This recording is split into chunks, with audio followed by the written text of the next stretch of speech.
PHP adalah bahasa pemrograman sisi server. Kode yang dibuat menggunakan bahasa PHP dijalankan pada komputer server. Kemudian hasilnya akan dikirimkan ke komputer klien. Klien tidak bisa membaca kode program yang berada di server. Klien hanya bisa menerima hasil dari kode program PHP pada komputer server. PHP adalah bahasa pemrograman yang dapat digunakan untuk tujuan umum. Dapat digunakan untuk memecahkan berbagai masalah pada berbagai bidang. Misalnya bidang ilmu alam, ilmu sosial, dan ilmu terapan. Kalau yang ilmu alam misalnya berbagai bidang yang ada pada ilmu fisika, biologi, kimia, dan ilmu bumi. Nah, kalau yang ilmu sosial, misalnya berbagai bidang yang ada pada ilmu antropologi, ekonomi, politik, linguistik, sosiologi, kriminologi, hukum, administrasi, komunikasi, pemerintahan, psikologi, dan konseling. Kalau yang ilmu terapan misalnya berbagai bidang yang ada pada ilmu komputer dan informatika, teknik dan rekayasa. PHP merupakan bahasa pemrograman untuk membuat website.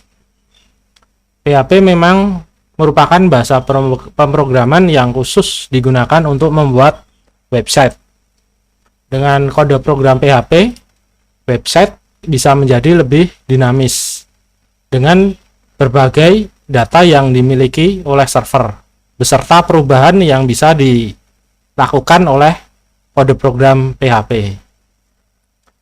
PHP dapat digunakan untuk berbagai jenis website, misalnya website untuk pribadi, organisasi, perusahaan, perkantoran, industri, pendidikan, kesehatan, juga pemerintahan.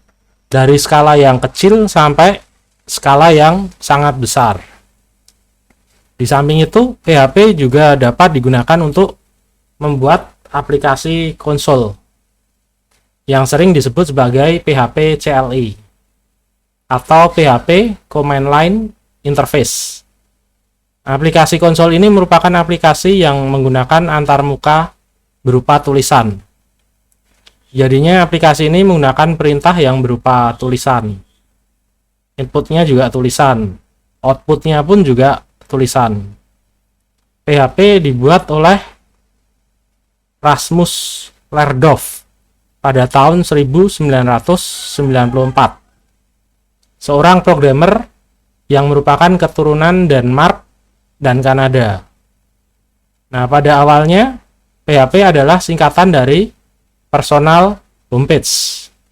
Nah, memang pada saat itu PHP digunakan untuk membuat website pribadi atau personal. Nah, pada perkembangannya PHP berubah menjadi singkatan dari PHP Hypertext Preprocessor. Nah, singkatan model seperti ini sering disebut sebagai singkatan rekursif atau rekursif akronim. Nah, maksudnya awal singkatan merupakan singkatan dari dirinya sendiri. Misalnya P pada PHP itu merupakan singkatan dari PHP.